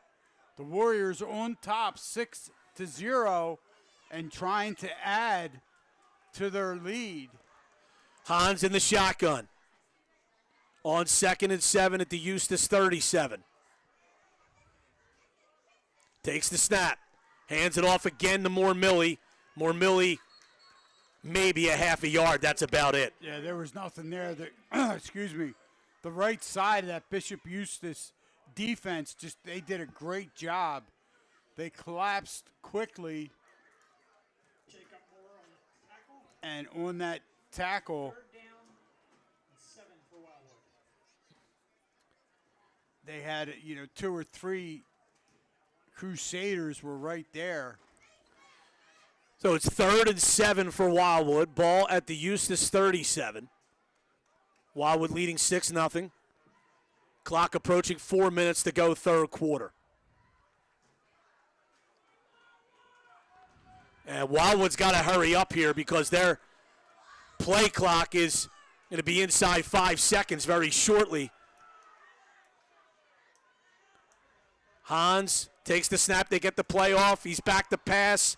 He slips out of a tackle. He's going to try to run to the left. And he's hit out of bounds, or pushed out of bounds, at about the 35. He picked up about 2. Well, that time, when Junior Hans received that snap, Brian, he actually slipped. If you saw when he was trying to make a move, a huge clump of grass came out from under one of his feet and flipped back to the 46-yard line. Then he was able to regain his composure and turn that, what could have been a 4 or 5 yard loss, turn it into some negative yards. But it's going to be, as you said, 4th and 5. At the Bishop Eustis 35. Actually, Hans was tackled inbounds, so the clock is still moving. Inside 3 minutes to go, third quarter.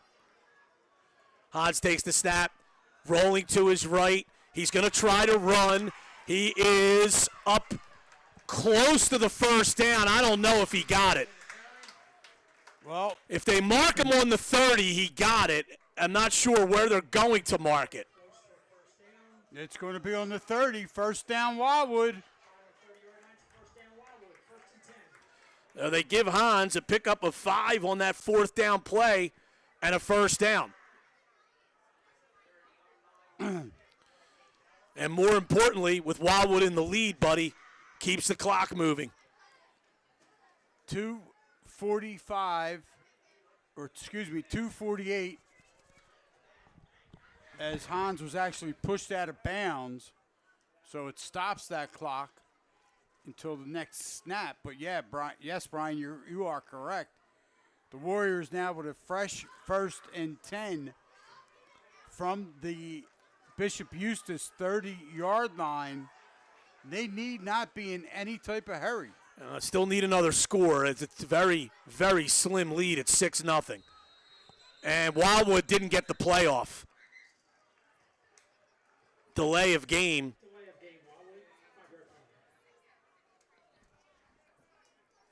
And that hurts.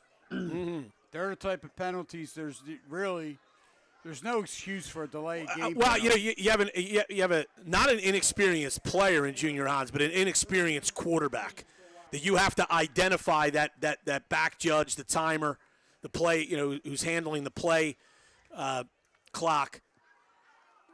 And Wildwood has all 3 timeouts. It would have been a situation there where you might have wanted to take a timeout. Now here we are on 1st and 15.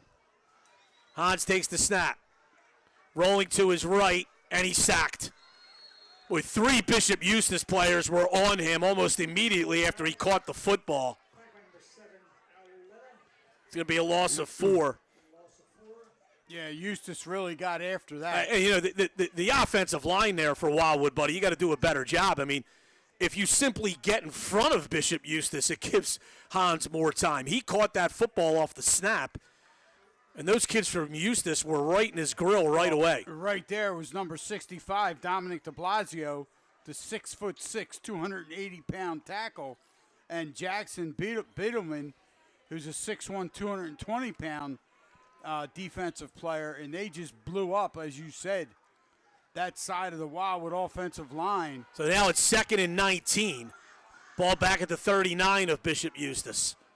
Hans in the shotgun, and now we have some movement as the right guard for Wildwood moves, and that's going to be another penalty on the Warriors. And Ken Loomis is going to do the smart thing here and call timeout, try to regroup his kids. Timeout on the field. Wildwood leads 6-0 late third quarter, back after this 30-second break, 98-7 the Coast.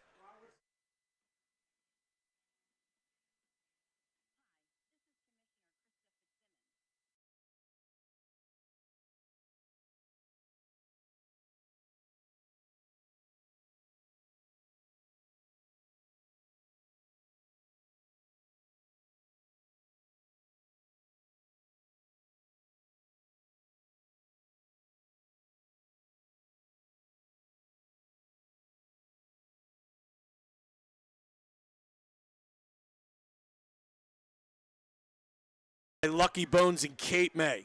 Stop by Lucky Bones for great food with great friends. That's Lucky Bones at the foot of the bridge in Cape May. The Step Back Foundation strives to motivate and inspire kids at an early age. If you would like to help the Step Back Foundation, check out thestepbackfoundation.com, and don't forget about their fundraiser on November 11th in the Mud Hen. All right, so it's second down and 24 for Wildwood. 2 penalties and a sack on the last 3 plays.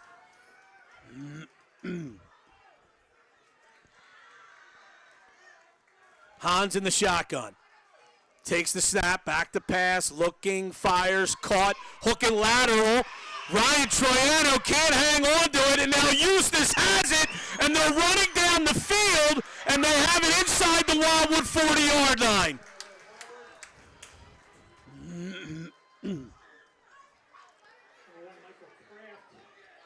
Well, Pass was complete to Harley Busham, and then the hook and lateral was fumbled by Troiano, recovered by Eustace, and now all of a sudden they have it 1st and 10 at the Wildwood 35. and that's the first turnover in this football game against Wildwood. I don't know if that was the time to get cute, buddy.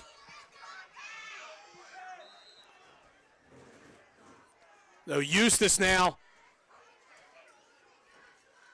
with an opportunity to tie or take the lead with a short field. 1:38 to go, third quarter. Bender, a toss to Simmons. Hit at the line of scrimmage, breaks the tackle, and he picks up about 9. Kai Simmons on a carry, gain of around 9. Tackled by James Wires. Well, we talked at halftime, Wildwood was able to contain Simmons, 11 carries for 29 yards.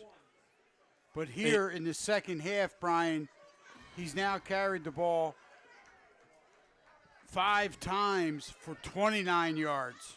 2nd and 1 for Bishop Eustace. A minute to play, third quarter. Wildwood clinging to a 6-0 lead. Bender takes the snap, hands to Simmons, tries the left side, and he's taken down by Joey Mormilly. But he does pick up a first down after a gain of 2. And we're under Mormilly made a nice play, because if he doesn't make it, buddy, I think Simmons might have been in the end zone. 40 seconds, clock continues to run. 35 here left in the third quarter. Now it's Dorenzo in it, running back. Bender takes the snap, hands to Dorenzo, tries the outside, makes a man miss, is taken down at about around the 20. Gain of around 4. Be second down and 6. And it's a gain of 4. And that will be the final play of the third quarter. After 3, it's Wildwood 6, Bishop Eustace nothing, but Eustace is driving back after this 30-second break, 98-7 the Coast. Wildwood 6.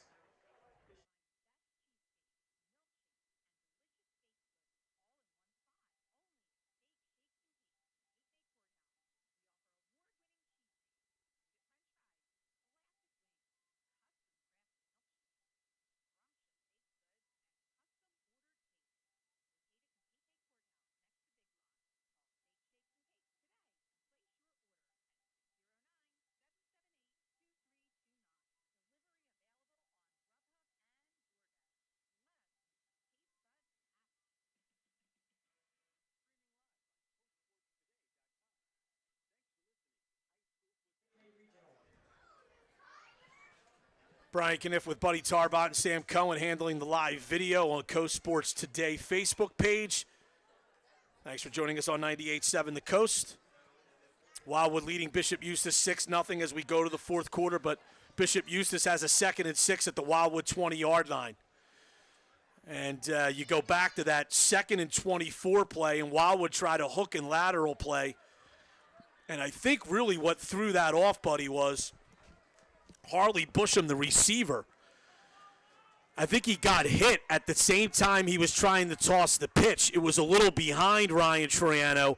He tried to tip it to himself, lost it, and it went right into the hands of a Bishop Eustace player who returned it about 25 yards, and now Eustace is in business here, and they have it 2nd and 4 at the Warrior 20.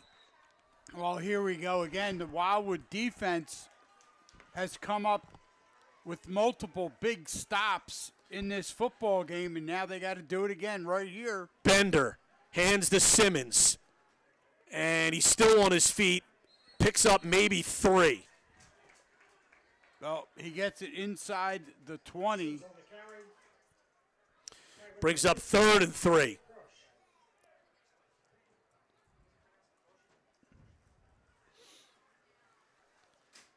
Yeah, this is one of those situations here, buddy, sometimes where, and Wildwood's really kind of been doing this all night because Eustace has not really been a threat to pass, but you got to send a couple of linebackers and hope you pick the right hole. Well, now Bishop Eustace Hope you guess correctly. with the ball on the Wildwood 17. 3rd and 3. Bender. And we have a timeout, Bishop Eustace. Coaching staff saw something they didn't like. They call it timeout. So with 11:11 to go, Wildwood leading 6-0, but Eustace is inside the Warrior 20-yard line. Back after this 30-second break, 98-7 the Coast.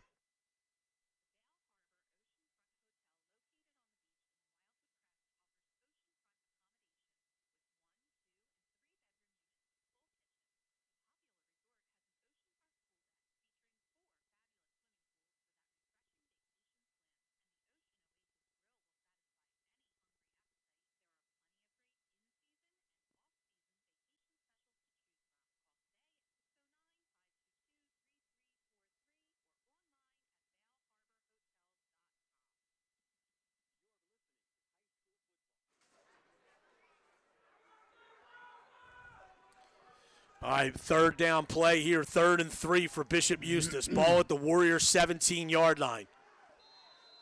Aiden Bender goes up under center. 3 receivers bunch to the left side of the line.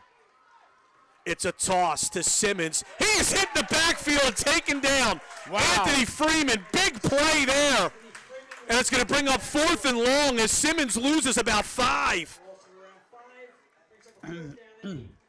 That was an outstanding play by Anthony Freeman, Brian. I mean, he really came out.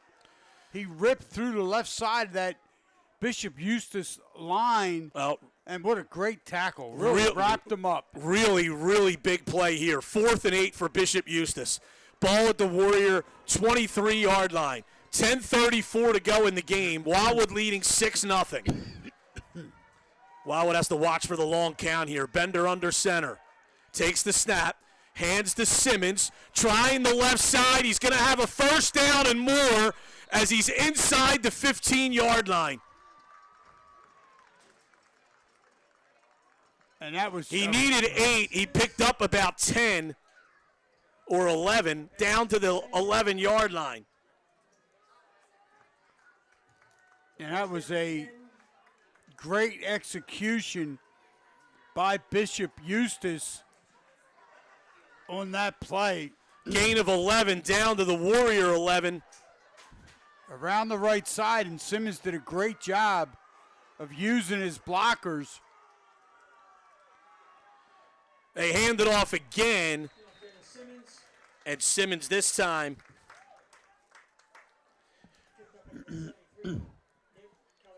It's like Nico Caligiris may have tripped Simmons up, but I think Simmons may have fallen really on his own. Yeah, he and it's a loss of 2. He lost his footing and really went down on his own. And then he was all the Warrior defender had to do was put their hand on him. And again, 2nd and 12 for Bishop Eustace at the Warrior 13-yard line. They trail Wildwood 6-0. 9:35 to go in the game. Bender under center. Takes the snap. Hands off again to Simmons, and he is blasted by the freshman Eric Jordan. Loses a couple of yards. Wow, that was a very impressive play, as Brian said, by the freshman. Eric Jordan. Third down and 14. Another loss of 2. It's 3rd and 14. Clock still moving. Inside 9 minutes to go. Wildwood leading 6-0.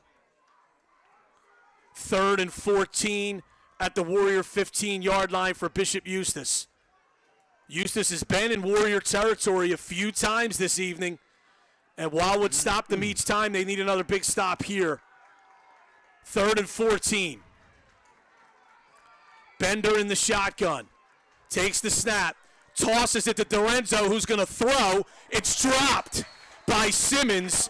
Would have only been a short gain of maybe 4 or 5 had he caught it.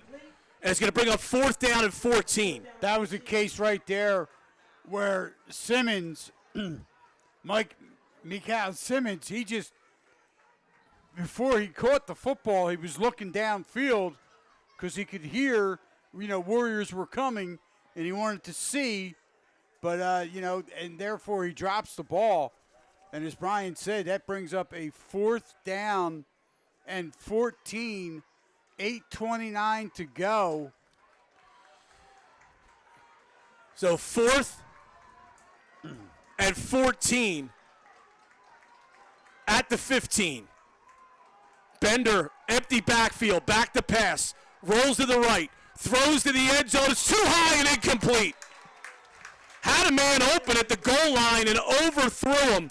And Wildwood will take over on downs. Take over at the 15-yard line. And as Brian said, he did. He had a man open at the goal line, but overthrew him. Wildwood did put some pressure on him, and the sophomore quarterback just couldn't bring it down to his receiver. Wow, that's another big stop by the Warrior defense. Couple of other scores. Lower Cape May all over Cumberland, 47-6 in the second half. Middle Township has a 10-0 lead over Clayton in the first half. 1st and 10 for Wildwood, 8:24 to go in the football game. Warriors lead 6-0. They have the ball on their own 15-yard line. And Wildwood, at the very least, would love nothing more than to get at least a couple of first downs to flip field position here a little bit. Hans back to pass. Throws it out in the flat. Caught by Freeman. And he is dragged forward, actually, and ends up with a gain of 8 or 9 yards. I'll tell you what, Anthony Freeman, Brian, did a great job.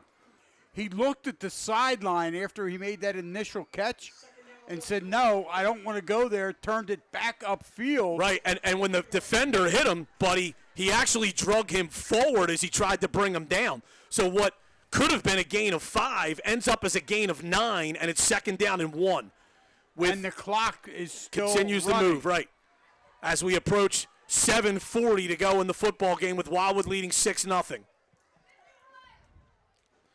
Hans in the shotgun.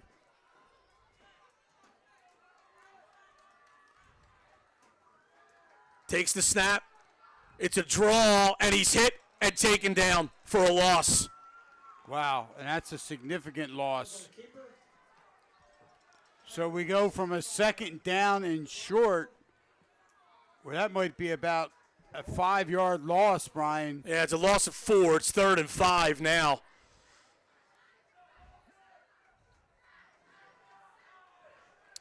We're inside 7 minutes to go, 6-0 Wildwood. They have the ball 3rd down and 5 at their own 20.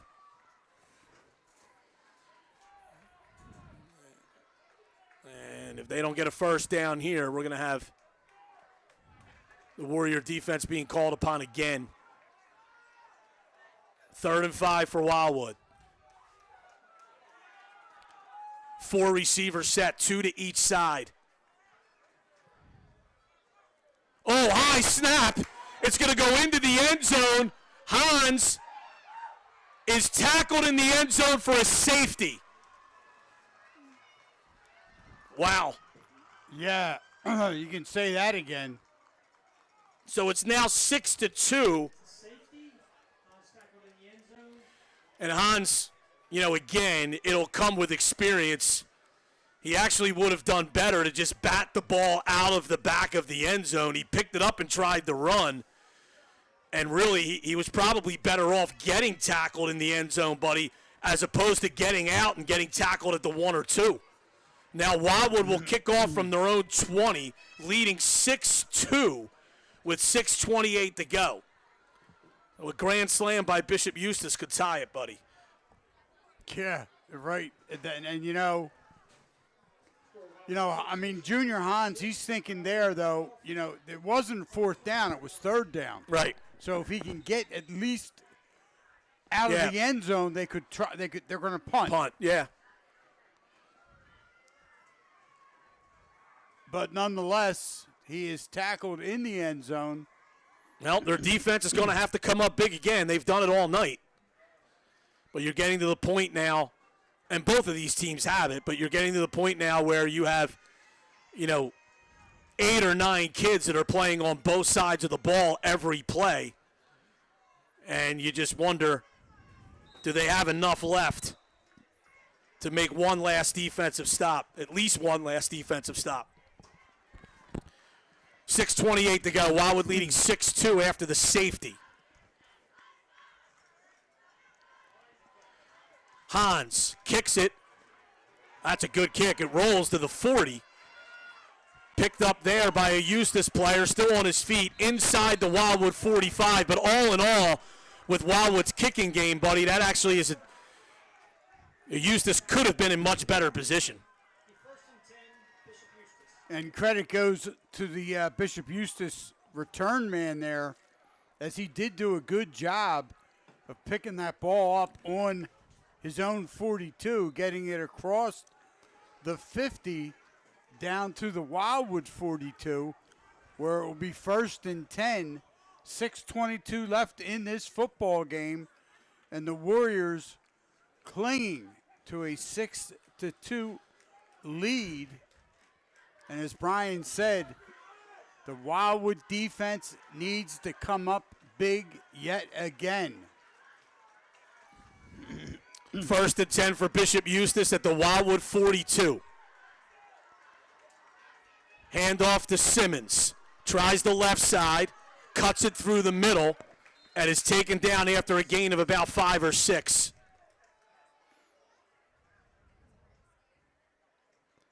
Anthony Freeman on the tackle. He picked up 5. They marked the ball at the 37.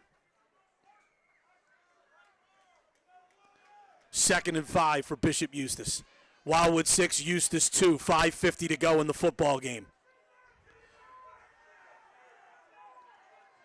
Bender, shotgun this time, hands off to Dorenzo. He's got the 1st down and more, breaks a tackle, and then is finally buried by Hans, but inside the 30.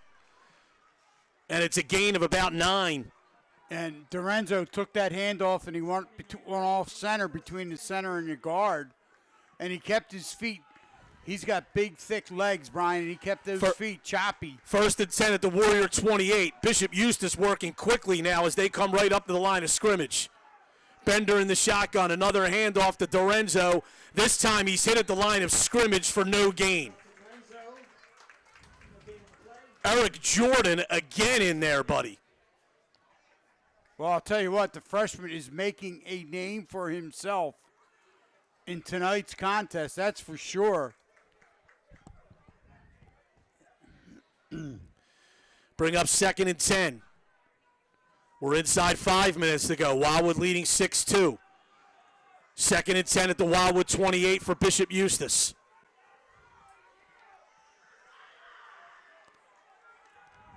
Bender in the shotgun. It's a toss, throws it high for Simmons. He's able to corral it, breaks a tackle, and then is finally taken down at the 26. That really could have been a loss of 3 or 4 yards. Simmons turns it into a gain of 1 or 2. Well, again, right there, Simmons showing his really good athleticism. And again, he's just a sophomore, but he is one impressive running back. 3rd and 9 for Bishop Eustace. Ball at the Wildwood 32.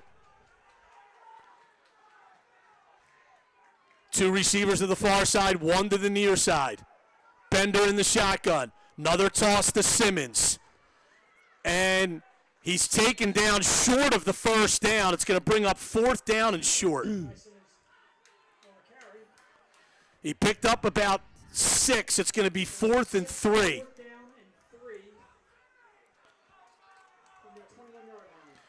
4th and 3 at the Wildwood 21. And Bishop Eustace making some adjustments as they're showing a lot more pitches to Simmons to try and get him on the outside so he can turn the corner. 3:25 to go. 4th and 3 for Bishop Eustace at the Wildwood 21. Oh, wow, and Bishop Eustace uses another timeout. So they've used 2 here in this second half. They trail at 6-2. And we'll take a 30-second timeout back after this on 98.7 The Coast.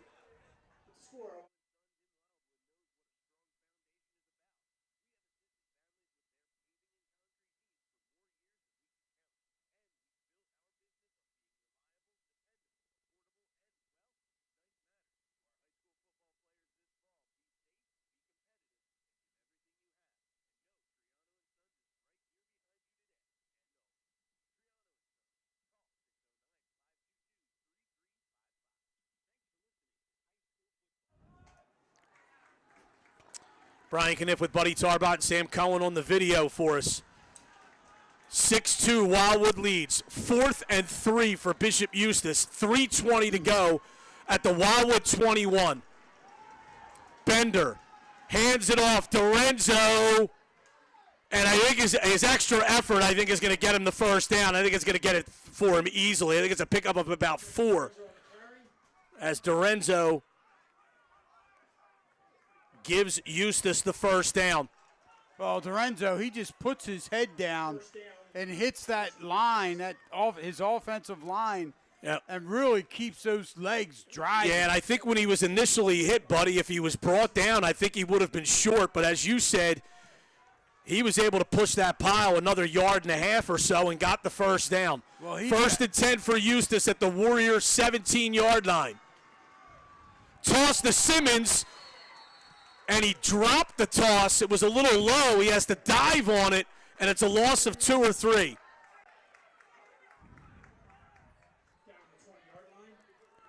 Second down and 13. I'll tell you what. 2.5 to play. Eustace, trailing 6-2, only has 1 timeout left, Buddy. And then when Simmons was on the ground on his knees, he whacked that football out of frustration away from himself. He's lucky there. I mean, depending on the official, sometimes you can get a flag. Absolutely. There. 2nd and 13. Bender goes under center here. Takes the snap. It's a toss to Simmons. He's got room on the outside. Cuts it up. That's a big run there. He picks up 9 or 10. And it's bring up 3rd and short. And actually, they're going to mark it back at the 6, or at the 11. It's going to bring up 3rd and 4. So it's going to be, that was an 8-yard pickup. 3rd and 4. And again, now we're down to 1. Bender in the shotgun here. Hands it off.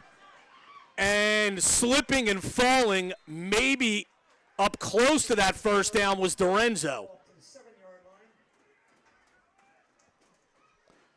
Down to the 7. The clock continues. Now we have an injury timeout here. And we may be in an area where there's we're going to keep it here for this one. And it is DeRenzo being walked off by the coaching staff. Triano and Sons is a proud supporter of Wildwood High School. Go Warriors. The city of Wildwood would like to wish all of the athletes, coaches, and parents the best of luck this season. Oh, it's going to be...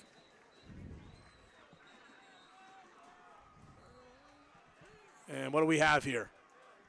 So it's going to be 4th. 4th? Well, this is the game right here. 4th down and about a 1/2 yard for Eustace. Wildwood stops them, they'll win it. 1 minute to go. Hand off. And they do stop him. What a hit by Brown. Simmons is stopped in the backfield. And it was Eric Jordan, excuse me. The freshman. Eric Jordan with a monster hit. And I said earlier, Brian, that he's making a name for himself tonight. Yeah, that's a loss of 3. And Wildwood will take over on downs. Bishop Eustace has just 1 timeout left. There's 54 seconds remaining. And Wildwood can take a couple of knees and end this football game. They may need to take 3 with that Eustace timeout. You don't think they should maybe try the Statue of Liberty?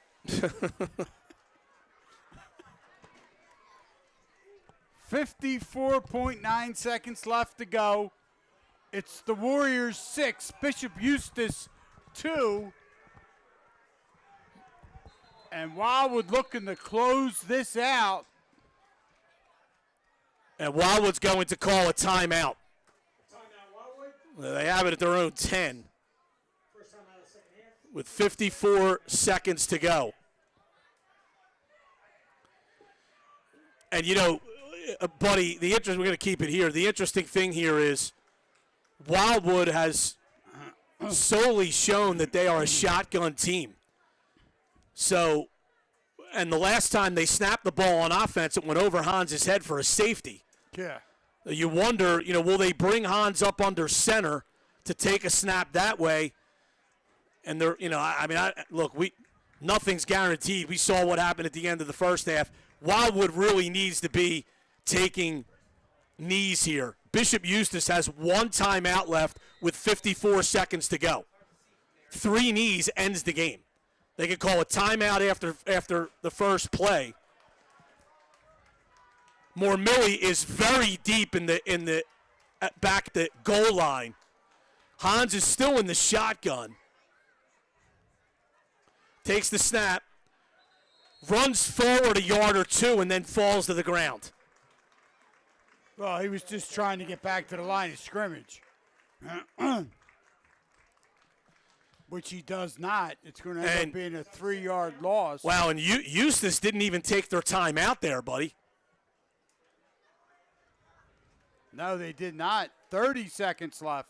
No, Wildwood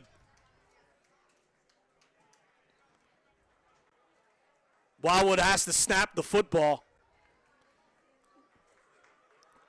And looks like one successful snap will give Wildwood the win. And the snap was high. Thank God Junior Hans is a great athlete. He went up high to get that. With 5 seconds to go, Eustace is not calling that final timeout, and Wildwood will win it 6-2.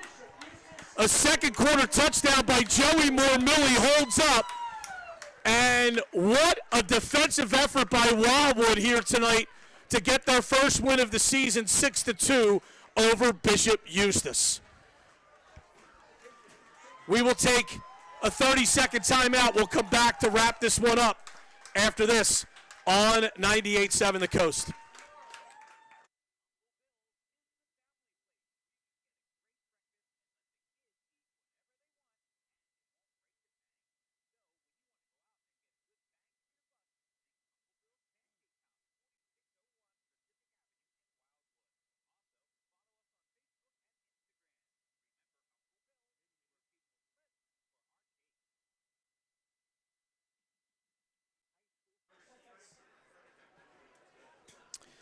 All right, back at Wildwood, Brian Kniff, Buddy Tarbot, and Sam Cohen on the video. The Warriors win it. They hang on, and they beat Bishop Eustace 6-2.